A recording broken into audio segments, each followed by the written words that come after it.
প্রিয় বন্ধুরা, আসসালামু আলাইকুম। আশা করি তোমরা সবাই ভালো আছো। আমি আল্লাহর রহমতে অনেক ভালো আছি। তো আমরা আবারও হাজির হয়েছি সিফাত ইংলিশের অন্য একটি এপিসোডে। টাইটেল এবং থাম্বনেল নিয়ে অবশ্যই তোমরা বুঝতে পেরেছো যে আজকের টপিকটি হবে ট্রান্সফরমেশন সম্পর্কে। ট্রান্সফরমেশনের আমরা সিম্পল, কমপ্লেক্স, কম্পাউন্ডের কয়েকটি নিয়ম আজকে শিখব। ট্রান্সফরমেশন জিনিসটা অনেক কঠিন। বিভিন্ন প্রাইভেটে বা আদার্স যেগুলো বই আছে ওগুলোতে বিষয়টা অনেক বিস্তৃত করে দেওয়া আছে, যে আসলে আয়ত্ত করা অনেকটা দুঃসাধ্য ব্যাপার। তাই আমি চেষ্টা করেছি যে বিষয়টাকে অত্যন্ত ইজি করার জন্য। তাই আমি অনেকগুলা বই এবং ইউটিউব চ্যানেলের অনেকগুলো চ্যানেলের ভিডিও দেখে আমি একটা নিজের মতো করে তৈরি করেছি শর্ট ট্রিক্স।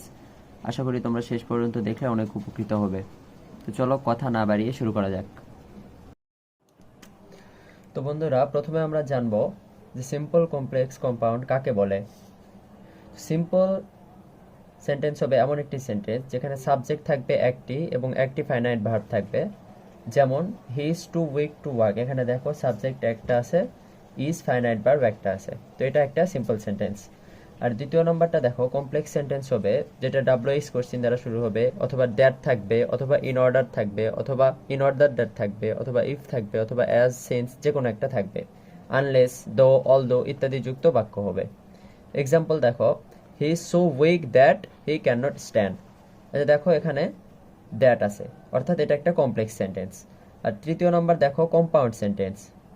দুটি সেন্টেন্স কোঅর্ডিনেট কনজাংশন অর্থাৎ and, but, or, yet, therefore ইত্যাদি দ্বারা যুক্ত হবে। এক্সাম্পল দেখো, he is very weak and he can not stand. এখানে দেখো এই যে অ্যান্ড দ্বারা এই বাক্যটি নির্দেশ করছে যে এটা একটি কম্পাউন্ড সেন্টেন্স।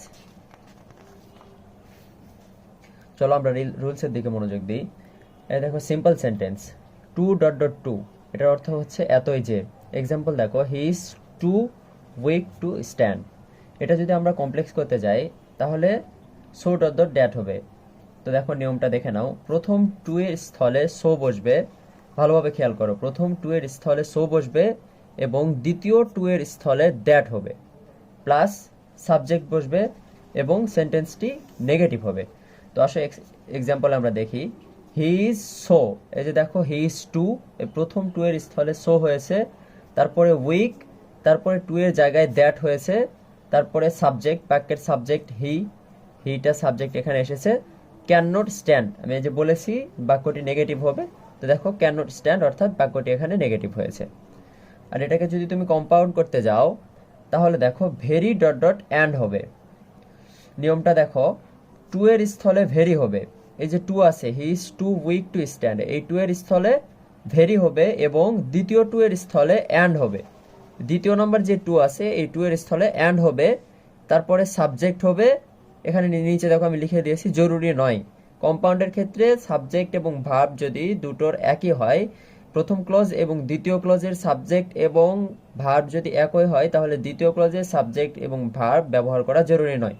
দেখো খেয়াল করে, he is too weak to stand, দেখো he is too weak that এটা হচ্ছে প্রথম ক্লজ, হি ক্যানট স্ট্যান্ড এটা হচ্ছে দ্বিতীয় ক্লজ। তো প্রথম ক্লজের সাবজেক্ট এবং ভার্ব যদি একই হয় তাহলে দ্বিতীয় ক্লজে কম্পাউন্ড সেন্টেন্সে সাবজেক্ট এবং ভার্ব দ্বিতীয়বার উল্লেখ না করলেও চলে। ওই বিষয়টাই লিখেছি, সাবজেক্ট জরুরি নয়, প্লাস বাক্যটি নেগেটিভ হবে। তো দেখো হি ইজ টু, টু এর জায়গায় ভেরি, টু এর জায়গায় ভেরি, উইকের জায়গায় উইক ঠিক আছে, তারপরে দ্বিতীয় টু এর জায়গায় অ্যান্ড, তারপরে সাবজেক্ট, তারপরে বাক্যটি নেগেটিভ হবে, he is very weak and he cannot stand. তারপরে দেখো সিম্পল সেন্টেন্সে ইনস্পাইট অফ অথবা ডিসপাইট থাকবে। এই দুটো শব্দের অর্থ হচ্ছে সত্ত্বেও। ইনস্পাইট অফ বা ডিসপাইটের অর্থ হচ্ছে সত্ত্বেও। এক্সাম্পল দেখো, in spite of his poverty he is honest, তার দারিদ্রতা সত্ত্বেও সে সৎ। তো এই বাক্যটি যদি আমরা কমপ্লেক্স সেন্টেন্সে রূপান্তর করতে যাই তাহলে দেখো দো, অল দো, যদিও, তথাপি দ্বারা চেঞ্জ করতে হবে। তো এটার সিস্টেমটা কিরকম হবে দেখে নাও। ইনস্পাইট বা ডিসপাইট যেটা আছে সিম্পল সেন্টেন্সে সেটা উঠে যাবে এবং তার স্থলে দো অথবা অল দো বসবে। খেয়াল করো, ইনস্পাইট বা ডিসপাইট যেটাই থাকুক সেটা উঠে যাবে, তার স্থলে দো অথবা অল দো বসবে, তারপরে সাবজেক্ট বসবে, বাক্যের সাবজেক্ট বসবে, তারপরে ভার্ব বসবে, তারপরে অবজেক্ট বসবে, তারপরে কমা হবে এবং তারপরে সেকেন্ড ক্লোজ হুবহু উঠায় দিবে। তো বিষয়টা ক্লিয়ার হবে। এক্সাম্পলে আসাও। সিম্পল সেন্টেন্স ছিল, in spite of his poverty he is honest. তো আমি কি বলেছি, ইন স্পাইট উঠে যাবে, বাস এটা উঠে গেল, তার স্থলে দো বসলো, তারপরে সাবজেক্ট বসবে, হি বসলো, তারপরে ভার্ব বসবে, ইজ বসলো, তারপরে অবজেক্ট বসবে, পোর বসলো, কমা বসবে, কমা বসলো, আর দ্বিতীয় ক্লজ যেটা হি ইজ অনেস্ট, এটা পুরোটাই হুবহু উঠে গেল। তো দেখো, ইনস্পাইট বা ডিসপাইট যুক্ত বাক্যকে কম্পাউন্ড করতে হলে সেই বাক্যটা বাট যুক্ত হবে। তো গঠনটা দেখো, ইনস্পাইট বা ডিসপাইট যেটা থাকে সেটা উঠে যাবে, তারপরে সাবজেক্ট হবে, তারপরে ভার্ব হবে, তারপরে অবজেক্ট হবে, তারপরে বাট হবে, তারপরে সেকেন্ড ক্লজ হুবহু উঠায় দিবে। তো আসলে আমরা এক্সাম্পলটা দেখি। হিজ কি বলেছি, ডিসপাইট বা ইনস্পাইট উঠে যাবে, ডিসপাইট ইনস্পাইট উঠে গেল, সাবজেক্ট বসবে হি, ভার্ব বসবে ইজ, অবজেক্ট পোর, তারপরে দেখো এই যে বাট বসবে, এই যে দেখো বাট, বাট বসলো, তারপরে অনেস্ট, দ্বিতীয় ক্লজটা হুবহু তুমি উঠিয়ে দিতে পারবে, হি ইজ অনেস্ট পুরোটা উঠিয়ে দিতে পারবে। কিন্তু আমি একটা কথা বলেছি যে কম্পাউন্ড সেন্টেন্স, সিম্পল সেন্টেন্সে যদি ভার্ব এবং সাবজেক্ট একই থাকে তাহলে কম্পাউন্ড সেন্টেন্সে ওই দুটো স্কিপ করা যায়। এই যে দেখো আমি লিখে দিয়েছি। তো চাইলে তুমি হি ইজ অনেস্ট পুরোটাই লিখতে পারবে, অথবা যদি চাও শুধুমাত্র অনেস্ট এটাও লিখতে পারবে।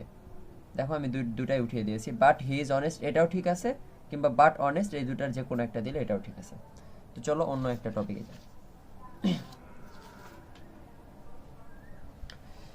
অ্যাজ সিন্স হোয়েন যুক্ত বাক্যটি সর্বদাই কমপ্লেক্স হয়। এই কথাটা তুমি মাথায় নিয়ে নাও, যে যদি কোনো বাক্যে তুমি দেখো অ্যাজ সিন্স হোয়েন আছে তাহলে ধরে নিবে যে বাক্যটা কমপ্লেক্সে আছে।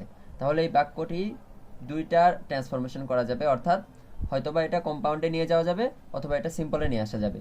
তো অ্যাজ সিন্স হোয়েন যুক্ত কমপ্লেক্স সেন্টেন্সই তিন ধরনের কন্ডিশনে আসে। এক নম্বর কন্ডিশন দেখো, মেইন ভার্ব যুক্ত দুইটি ক্লজের সাবজেক্ট একই হবে। আমি যেটা বলেছি, মেইন ভার্ব যুক্ত দুইটি সেন্টেন্স, এই যে প্রত্যেকটা সেন্টেন্সের দুটো ক্লজ থাকে, দুই ক্লজের সাবজেক্ট একই, অথবা মেইন ভার্ব যুক্ত দুটো ক্লজের সাবজেক্ট আলাদা হবে, অর্থাৎ দুটা ক্লজ আছে কিন্তু উভয়টার সাবজেক্ট আলাদা আলাদা, অথবা অ্যাজ সিন্স হোয়েন দ্বারা কোনো কারণ বোঝাবে। তাহলে তিন ধরনের কন্ডিশন পেলাম, তিন ধরনের কন্ডিশনে তিন ধরনের নিয়ম হবে। প্রথমটার নিয়ম আমরা পড়ি, অর্থাৎ মেইন ভার্ব যুক্ত দুটি ক্লজের সাবজেক্ট যখন একই হবে। দেখো, when I looked at you I become exclaimed. তাহলে আমি যখন তোমাকে দেখলাম তখন আমি আশ্চর্যান্বিত হয়ে গেলাম। তো কথা হচ্ছে যে দেখো, আই এখানে সাবজেক্ট আই, এখানেও সাবজেক্ট আই, অর্থাৎ এই উভয় যে দুটা ক্লজ আছে, এই ক্লজ এবং এই ক্লজ, ফার্স্ট ক্লজ এবং সেকেন্ড ক্লজ, এই উভয় ক্লজের সাবজেক্ট কিন্তু একই। তাহলে সিম্পল করতে হলে তোমার নিয়ম কিরকম হবে দেখো, অ্যাজ সিন্স হোয়েন উঠে যাবে, তারপরে মেইন ভার্বের সাথে আইএনজি যুক্ত হবে। কি বললাম, মেইন ভার্বের সাথে আইএনজি যুক্ত হবে, প্লাস এক্সটেনশন যেগুলো থাকে সেগুলো হবে, কমা বসবে এবং সেকেন্ড ক্লজ পুরোটাই বসবে। দেখো এক্সাম্পলে দেখো, হোয়েন সিন্স উঠে গেল, সাবজেক্ট উঠে যাবে, উভয়টাই উঠে যাবে। দেখো অ্যাজ সিন্স হোয়েনের সাথে সাবজেক্ট উঠে যাবে, গেল, তারপরে মূল ভার্বের সাথে আইএনজি যুক্ত হবে, লুকড মূল ভার্ব, তার সাথে আইএনজি যুক্ত হলো looking, I looking, looking at you, তারপরে অ্যাট বসলো, ইউ বসলো, তারপরে আই বিকাম এক্সক্লাইমেড, এক্সটেনশন পুরোটাই বসে গেল। এই যে কমাটাও তোমাকে দিতে হবে। আবার এটা ভালো করে দেখো, when I looked at you I become এক্সক্লাইমেড।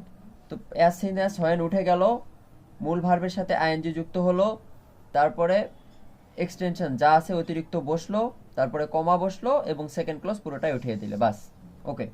Compound করতে গেলে অ্যাজ সিন অ্যাজ হোয়েন উঠে যাবে, প্লাস সাবজেক্ট হবে, ভার্ব হবে, অতিরিক্ত অংশ বসবে, প্লাস অ্যান্ড হবে এবং সেকেন্ড ক্লজ হবে। দেখো এটার কমপ্লেক্স কি ছিল, আই লুকড অ্যাট ইউ, তো এখানে when I looked at you, when উঠে গেল, আই লুকড অ্যাট ইউ, তারপরে অ্যান্ড বসবে, এই যে দেখো অ্যান্ড বসলো, তারপরে আই বিকাম এক্সক্লাইমেড। এটা পুরোটা না লিখলে, যে শুধু বলেছি সাবজেক্ট একই তাই দ্বিতীয়বার বসানো হয়নি, আই বিকাম না লিখে আইটা শুধু উঠিয়ে দিলে, দিয়ে শুধুমাত্র বিকাম এক্সক্লাইমেড, বাস ওকে। এবার চলো দ্বিতীয় নম্বর কন্ডিশনটা শিখি, যে মেইন ভার্ব যুক্ত ক্লজ দুটার সাবজেক্ট আলাদা যদি হয় তাহলে কিভাবে আমরা পরিবর্তন করব। তো আসো, কমপ্লেক্সের সাবজেক্ট আলাদা হলে কম্পাউন্ডের নিয়ম একই, শুধু সাবজেক্ট দ্বিতীয়বার উল্লেখ করতে হবে।